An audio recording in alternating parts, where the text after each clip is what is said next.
제게는 너무 과분할 정도로 예쁘고 어린 여자친구가 생겨서 행복할 따름이었죠.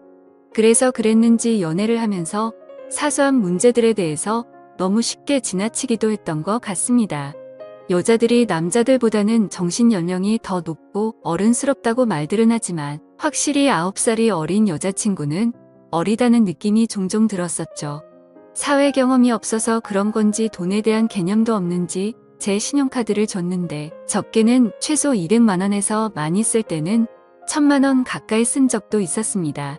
나름대로 여유가 있었기에 심각한 문제까지는 아니라고 착각을 했었죠.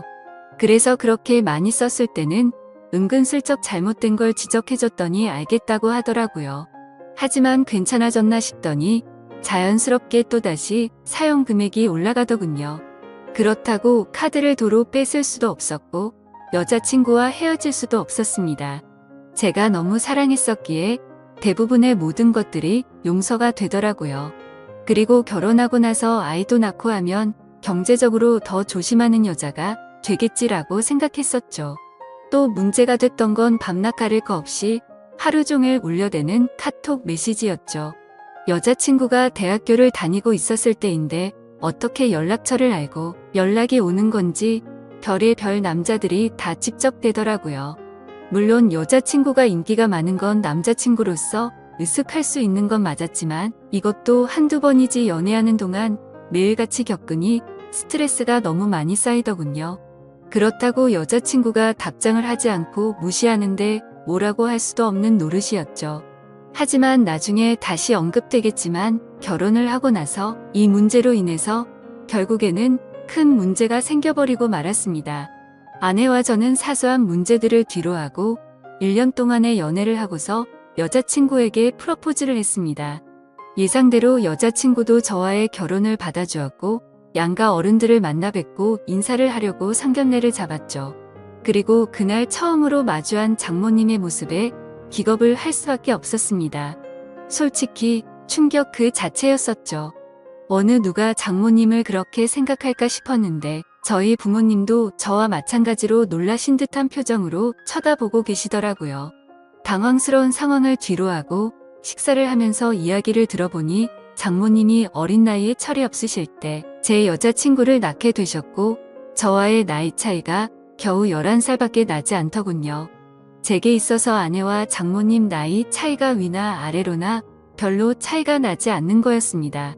하지만 장모님과 저를 놓고서 겉으로 보면 제가 오히려 더 나이가 많아 보일 정도였습니다. 그동안 여자친구가 왜 이렇게 예쁘고 통하는가 했더니 어머니를 닮아서 그랬던 거구나 싶더군요. 그렇게 상견례 자리는 서로가 기분 좋게 이야기는 오고 갔지만 장모님께서는 내심 걱정이 많이 되셨던 것 같더라고요. 아내와 제가 나이 차이가 많이 나서 아내가 저를 제대로 이해하고 감당은 할 수가 있을까 하는 그런 생각들이 있으셨던 거죠. 심지어 저희 장모님은 이른 나이에 결혼을 실패하신 미혼모셨기 때문에 더 그랬던 것 같습니다. 장모님께서도 제 여자친구처럼 어린 나이에 섣부른 판단으로 결혼을 하게 되었고 제 아내를 낳으셨는데 결국에는 그 결혼 기간이 오래가지 못해서 좋지 않게 끝나버리고 말았던 거죠. 그래서 걱정이 더 크시다는 걸 알 것 같았고 그 마음이 잘 헤아려졌습니다. 저는 장모님께 말했습니다. 제가 나이에 비해 나름대로 산전수전 다 겪어봤고 나이도 많은 제가 여자친구를 잘 이해해주면서 예쁘게 살겠다고 했고 저를 믿고 맡겨달라고 말씀을 드렸죠. 그러자 다행히도 장모님은 그제서야 조금은 걱정을 덜어주셨고 기분 좋게 상견례 자리가 끝이 났습니다. 그날 이후 여자친구와는 1년의 짧은 연애 기간을 마침표를 찍고서 곧바로 결혼식을 올렸습니다. 그야말로 누가 보더라도 초고속으로 결혼을 한 거였죠. 요즘에는 10살 정도 차이 나는 커플들이 흔하다 싶을 정도로 많았는데 그런 커플들을 보면 인고 부부들처럼 잘들 사니까 크게 문제될 거라는 생각은 없었습니다. 그러나 그런 이상과 현실은 너무나도 다르다는 걸 알기까지 그리 오래 걸리지가 않았죠. 처음에 1년 동안은 다른 사람들과 다름없이 행복하게 잘 지냈습니다. 하지만 결혼 전부터 문제였던 다른 남자들의 연락이 문제였던 거죠. 함께 지내다 보니 잠이 막 들려고 하다가도 새벽에 울리는 휴대폰 소리에 깨는 경우가 생기다 보니 짜증이 났습니다. 그것도 급한 연락도 아니고 별것도 아닌 걸로 유부녀에게 추근덕대는 남자들의 연락이니 당연히 화가 날 문제가 아닐까요? 솔직히 결혼을 하게 되면 이런 문제가 없을 거라고 생각을 했고 여자친구도 단호하게 잘 거절할 거라고 생각을 했습니다. 그래서 지나가는 말로 몇 번을 말해봤었는데 소용이 없더라고요. 휴대폰 연락처를 바꾸라고 하면 어릴 때부터 쓰던 번호라서 그럴 수가 없다고 했고 개인적으로 하는 소셜 계정이라도 없으면 덜하지 않겠냐고 하니까 그러기가 싫다더군요. 왜 가정주부가 그런 것까지 굳이 하려고 하는 건지 물어보니 어린 나이에 시집와서 이런 거라도 안 하면 우울증이 올 것 같다더라고요. 아내의 그 말이 너무나도 황당했습니다. 결혼 전에는 또래 친구들이랑 놀기 싫고 빨리 결혼해서 화목한 가정을 이루고 싶다더니 말이죠. 심지어 정말 다른 사람들과 비교했을 때 부족할 거 전혀 없게 다 해줬다고 생각했는데 너무 큰 배신감이 들었습니다. 저는 아무리 많이 벌어도 한 달에 300만 원을 쓸까 말까인데 아내는 한 달에 평균 700만 원은 넘게 쓰면서도 우울할 수가 있는 거구나 싶더군요. 그래서 그냥 사소한 다툼으로 문제를 키우기 싫어서 그냥 넘어가려고 마음을 먹었습니다. 그나마 바람이라도 피지 않는 게 어디겠냐라며 생각을 하고 참았었는데 제가 너무 멍청했던 거죠. 그날 이후로 평소와 다름없이 지내던 중 회사 미팅으로 인해서 백화점을 갔던 날 결국 사건이 터지고 말았습니다. 그 백화점은 평상시에 아내가 자주 가던 곳이었기에 혹시라도 아내가 오늘도 그곳에 왔으면 같이 밥이라도 먹으려고 어디냐고 연락을 했더니 집이라고 하더라고요. 그래서 알겠다고 대답을 하고 나서 백화점 직원과 회의를 시작했고 1시간 정도 뒤쯤 회사로 가려고 하는데 익숙한 모습이 보이더군요. 혹시나 하는 마음에 자세히 보니 제 아내가 맞았습니다. 그것도 옆에는 누가 봐도 잘생기고 키가 큰 훈훈한 젊은 남자와 말이죠. 순식간에 피가 거꾸로 솟는 기분에 당장 뛰어가서 난리를 치고 싶었지만 옆에는 미팅을 같이 한 백화점 직원과 제 회사 직원이 있었기에 그럴 수가 없었습니다. 저는 두 사람에게 급한 일이 생겼다고 말하고는 자리를 피해서 조용히 아내를 뒤따라갔죠. 일단 제가 오해를 하는 걸 수도 있고 나중에 혹시라도 모른다는 마음의 증거를 확보하려고 사진을 찍었습니다. 제발 제가 착각하는 거라고 믿고 싶었지만 그런 바램은 이루어지지가 않더군요. 잠깐 동안 따라다녔지만 마치 연인처럼 팔짱을 끼는가 하며 남자 신발부터 시작해서 화장품이며 옷을 사서는 죄다 그 남자에게 선물을 하고 있더라고요. 그것도 제가 열심히 일해서 번 돈으로 말이죠. 그동안 제 것을 종종 사왔기에 카드 내역을 보면서도 단 한 번도 의심을 해본 적이 없었습니다. 그렇게 아내와 그 남자는 백화점 쇼핑을 마치더니 겁을 상실해버린 건지 너무나도 자연스럽게 팔짱을 낀 채로 엘리베이터로 향하더군요. 솔직히 그때 많은 고민을 했습니다. 분노가 머리 끝까지 치밀어 올라서 당장 달려가서 난리를 칠까도 생각했지만 이혼을 해야겠다라는 생각이 들었기에 억지로 참으면서 따라갔습니다. 다행인지 아닌 건지는 참 모르겠지만 그 둘은 다른 연인들처럼 데이트를 하는 것 같더니 밥을 먹고서 각자 헤어지더군요. 아내가 집으로 들어가는 걸 확인하고 나서 차에 앉아서 한참 동안을 고민했습니다. 증거가 충분하지 않은 마당에 지금 모든 걸 밝혀버릴지 아니면 무조건 이혼한다는 생각으로 확실한 증거를 수집할지 말이죠. 그런데 그런 증거를 수집하는 걸 상상만 해도 정신이 나갈 것 같더라고요. 결국 도저히 이대로는 참을 수가 없어서 곧바로 집으로 들어가서 아내를 불렀습니다. 무표정으로 차분한 목소리로 부르는 게 이상하다는 걸 눈치챘는지 아내는 제 눈치를 살피더군요. 그래서 저는 지금부터 내가 하는 이야기에 거짓말을 조금이라도 한다면 우리 사이는 끝이라고 못을 박았습니다. 그리고 나서 아침에 찍었던 사진들을 보여주면서 이 남자 누구냐고 물어봤죠. 그러자 아내는 정말 미안하답니다. 그런데 생각하는 그런 오해할 짓은 절대로 하지 않았다고 하더군요. 그동안 아내는 집에서 가정주부로 살면 마냥 행복할 줄만 알았답니다. 그런데 집에서만 지내다 보니 너무 우울증이 심해졌고 그러다가 메시지를 주던 한 남자와 이야기를 했답니다. 결국 그러다 호감이 가서 연락을 주고 받았지만 오늘 만난 게 두 번째였고 그 남자와 아무런 일도 없었다고 하더라고요. 솔직히 그 말이 믿고는 싶었지만 바보같이 온전히 다 믿을 수가 없어서 말했습니다. 너는 겨우 두 번 만난 사람한테 저런 명품들은 선물하냐고 물어봤죠. 그러자 아내는 자신이 너무 돈에 대해서 별 다른 생각이 없었던 것 같았다고 하더군요.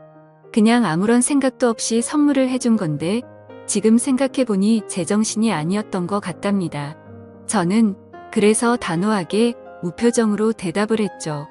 이미 우리는 신뢰가 깨져서 예전처럼 믿고 지낼 수가 없을 것 같다고 말했고 이혼하자고 했습니다. 그제서야 아내는 상황의 심각성을 깨달았는지 울면서 말했죠. 거짓말 없이 전부 솔직하게 말했는데 왜 그러는 거냐며 두 번 다시는 이런 일 없을 테니까 한 번만 용서해달라고 했고 제 바램대로 개인 소셜 계정도 지울 거고 연락처도 다 바꿔버린다고 하더군요. 그리고 카드도 사용하면 오해할 일 없게 카드 내역 전부 보라고 하면서 울더라고요. 솔직히 너무 많이 사랑했었기 때문에 이혼을 한 번도 생각조차 못 해본 터라 저도 너무 당황스러웠습니다. 그래서 어떻게 하는 게 맞을지 한참을 고민하다가 아내의 눈물에 마음이 약해져서 결국 용서를 해주게 되었죠. 그래도 그날부터는 많은 부분들이 달라지기 시작했습니다. 아내는 약속했듯이 번호도 바꾸고 소셜 계정도 지워버렸고 지나친 카드 사용도 줄어들었죠. 그리고 우울한 마음을 없애고 요리를 배울 거라며 장모님 댁을 자주 왕래하더라고요. 하지만 그런 모습에도 불구하고 제 깊숙이 자리 잡은 의심은 절대로 사라지지가 않았습니다. 아내의 말대로 장모님 댁을 가는 게 맞는지 몰래 따라가 본 것도 수차례였으니 말이죠. 아무튼 그렇게 겉으로는 아무렇지 않은 척 생활을 하던 중 아내는 임신을 하게 되었습니다. 그 소식을 듣고부터는 아내에 대한 의심도 많이 줄어들었던 것 같고 예전처럼 아낌없이 잘 대해줬죠. 그리고 날이 갈수록 평소에도 장모님을 잘 따르던 아내는 신체적인 변화들이 생겨나자 그 이전보다도 더욱 많이 장모님을 찾았고 아내가 장모님 댁을 가는 횟수보다도 장모님께서 저희 집으로 찾아오시는 경우가 더 잦아지셨습니다. 저희 집과 장모님 댁은 대중교통을 이용하게 되면 비교적으로 가까운 거리여서 장모님은 이른 아침에 저희 집으로 찾아오셔서 제 저녁까지 챙겨주셨습니다. 뭔가 기분이 참 묘하더라고요. 무슨 미모의 여배우가 와서 밥을 차려주는 기분인데 장모님은 음식 솜씨도 너무 훌륭하셨죠. 저는 그렇게까지 해주시는 장모님을 보면서 늘 감사했습니다. 그렇게 하루하루를 지내다 보니 아내가 임신 8개월이 넘었을 때부터 우리 부부는 갑자기 싸움이 잦아졌습니다. 제가 아내를 예전처럼 잘 대해줘서 그런 건지 아내의 본성이 다시 나오는 건가 싶은 그런 기분이었죠. 아무튼 저희 회사는 IT 업종이라 일의 특성상 야근이 많은 환경이었기에 늦게 들어가는 날이 많았습니다. 그럴 때면 아내는 제게 온갖 짜증을 내면서 화를 내더라고요. 어떻게 임신한 자신을 두고 매번 이렇게 늦게 들어오냐고 말이죠. 심지어 혹시 자신을 이렇게 만들어 놓고 다른 데 가서 딴 여자랑 놀아나는 거 아니냐고 하더라고요. 아내는 그새 본인이 했던 일을 까맣게 잊어버린 건가 싶더군요. 적반하장도 유분수지 누가 누굴 의심해야 하는 건지 참 황당하고 어이가 없었습니다. 솔직히 그때까지만 해도 정말 하늘의 맹세코 절대로 한눈을 판 적이 없었거든요. 그리고 사장이라는 자리에 있기 때문에 가끔은 사기 진작을 위해서라도 직원들과 회식을 해야 하는데도 불구하고 사회생활을 안 해본 티를 내는 건지 아내는 그런 상황들을 절대로 이해해주지 않더라고요. 그냥 회사일부터 시작해서 집안일까지 일부러 시비를 거는 거 아닌가 하는 생각까지 들었습니다. 아이를 갖기 전까지만 해도 제가 사장이니까 직원들에게 이렇게 해줘야 한다, 저렇게 해줘야 한다라며 제게 많이 내조를 해줬었던 아내인데 갑자기 이렇게 달라지고 이제는 직원들 챙길 시간이 어디 있냐며 되려 성질부터 내는 겁니다. 그런 모습들로 인해 저도 마음이 많이 지쳤고 제 나름대로 힘들어서 술로 스트레스를 풀어가면서 지내왔습니다. 그리고 그렇게 힘들어하는 모습들을 장모님이 가장 가까이에서 지켜보고 계셨었죠. 그러던 어느 날 제가 퇴근하고 집으로 돌아오자 장모님께서는 피곤하지 않으면 집까지 데려다 줄 수 없겠냐고 하시면서 조심스레 말씀을 건네시는 겁니다. 동시에 제 아내에게 박서방을 데리고 가서 집에 무거운 물건들 위치를 좀 바꾼다며 저녁 먹이고서 집으로 돌려보내겠다고 하시더군요. 아내는 알겠다면서 집에 올 때 아이스크림을 사오라고 해서 저는 아내에게 알겠다고 대답을 하고서 집 밖으로 나섰습니다. 그렇게 장모님 댁으로 가는 도중에 이런저런 다양한 이야기들을 많이 했습니다. 장모님께서는 제가 많이 힘들 것 같다면서 저를 위로해 주셨고 지금은 힘들더라도 나중에는 상황이 나아질 거라고 말을 해 주시더라고요. 저는 저를 위로해 주시는 장모님에게 고마운 마음이 들었고 평상시에도 장모님께서 미혼모였다는 사실을 알게 된 후부터 아내를 곱고 바르게 잘 키우셨다는 생각에 존경스러웠습니다.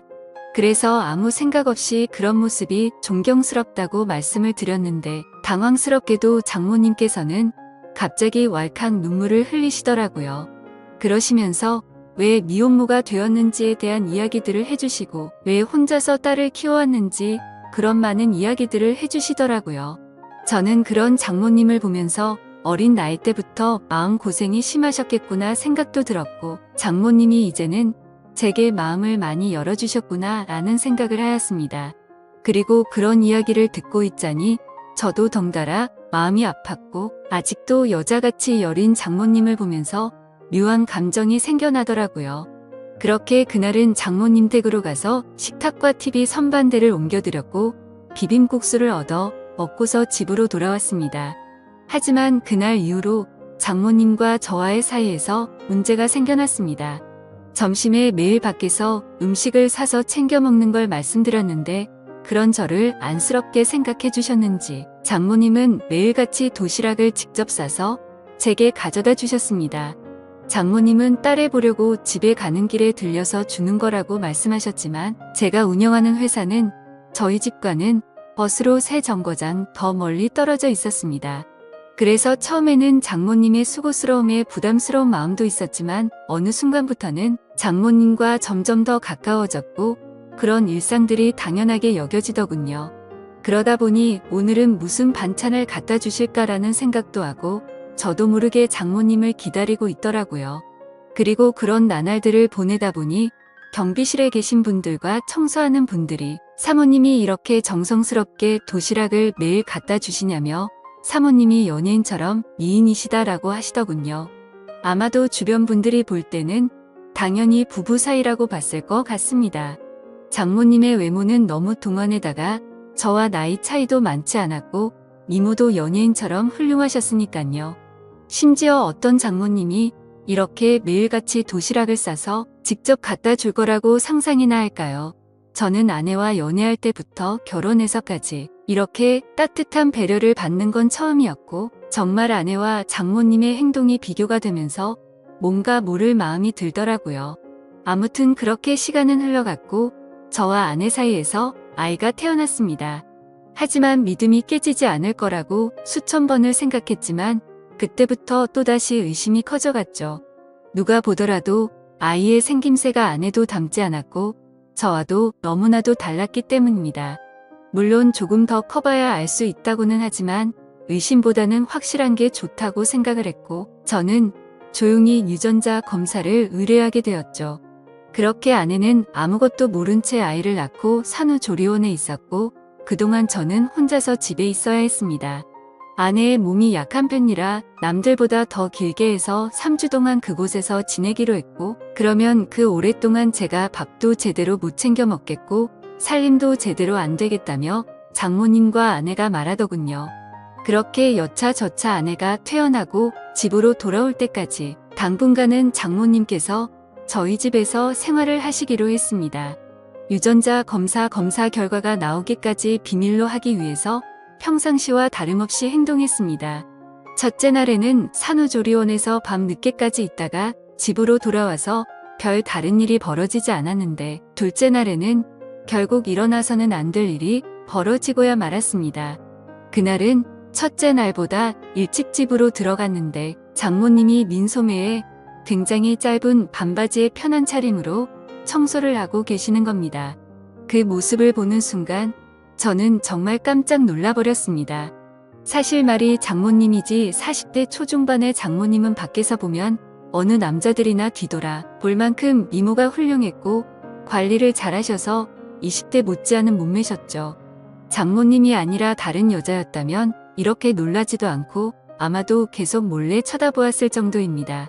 하지만 장모님의 그런 광경을 보기에는 너무 부담스러웠고, 그렇다고 또 장모님을 보고 옷 좀 단정하게 입어주시면 안 되겠습니까? 라고 하기에는 너무 버릇이 없던 거였죠.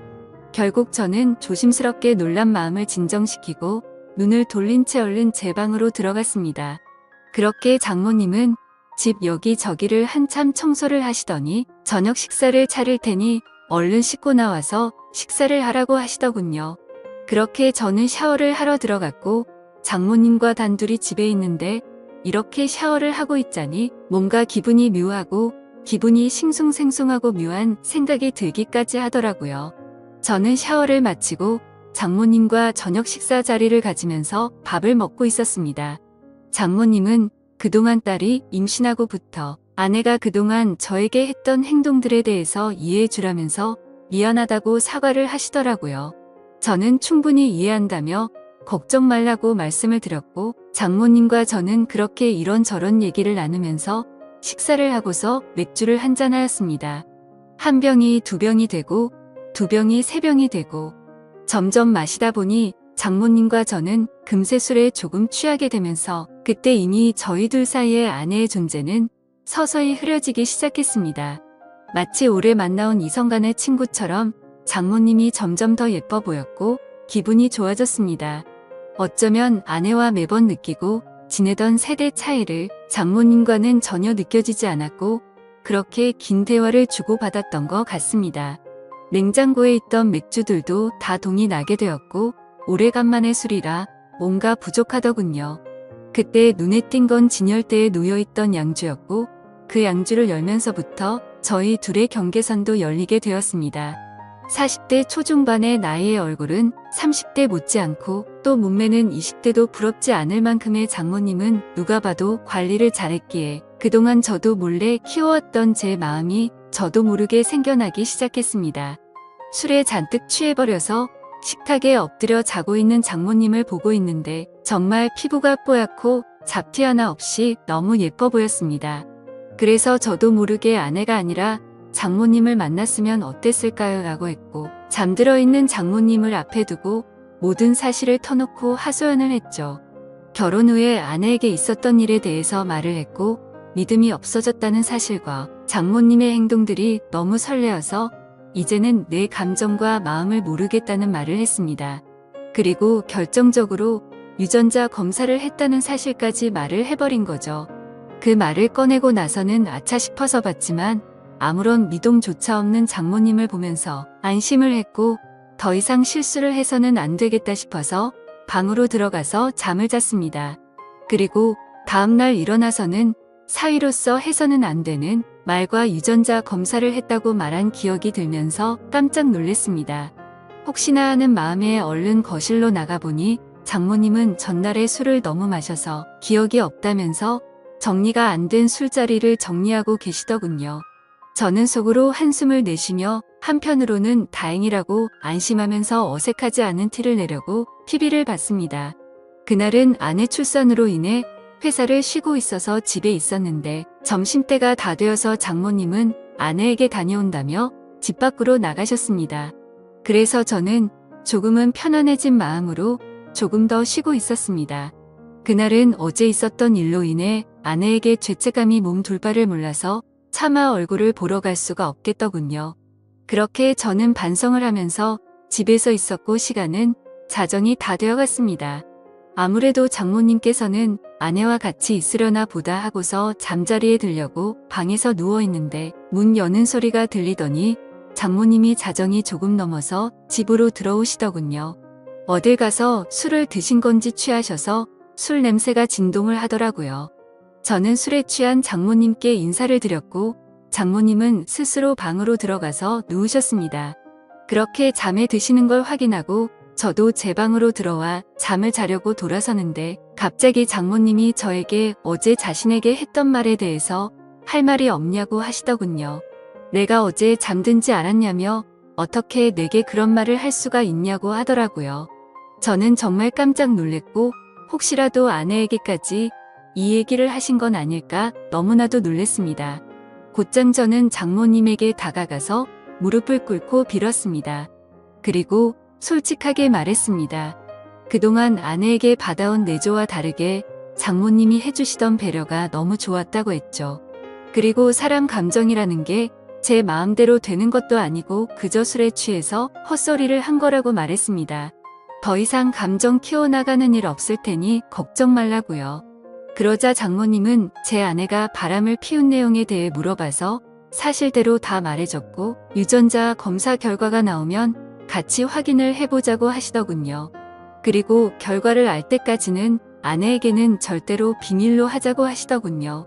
그러겠다고 대답을 하자 장모님은 아직 술이 덜 깨신 건지 갑자기 돌변하시더니 이미 상황은 엉망진창이니 다른 건 전부 다 잊고 술이나 같이 마시자고 하시더군요. 그래서 저도 도저히 맨정신으로 버티기엔 감당이 되지 않았고 양주를 거의 원샷 하다시피 마셨고 어제보다 더 많은 술을 마셨습니다. 그러던 중 장모님은 자신에게 느꼈던 감정이 진심이냐고 물어봤고 저는 장모님에게 그동안 느꼈던 고마움과 감정들에 대해서 솔직하게 말씀을 드렸죠. 그러자 장모님도 이런 감정은 처음 든다고 하시면서 딸애가 어쩌다 저렇게 된 건지 자신이 어릴 때 실수를 해서 자신의 청춘도 다 날리고 인생을 다 망친 것 같다면서 눈물을 흘리시더라고요. 갑작스러운 모습에 놀라서 얼른 눈물을 닦아드리고 다독여 드리다 보니 또다시 묘한 기류가 흘러버렸죠. 결국 장모님과 저는 절대로 가져서는 안 될 서로의 감정을 알게 되었고 아마도 그날 이후로 아내에 대한 생각과 죄책감은 사라지고 없어진 것 같았습니다.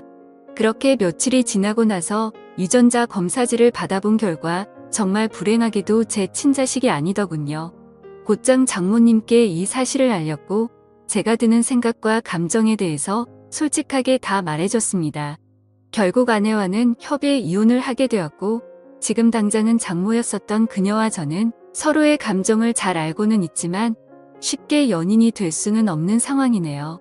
결국 앞으로는 이 상황들이 어떻게 전개될지는 저도 잘 모르겠습니다. 어떻게 해야 할까요? 감사합니다.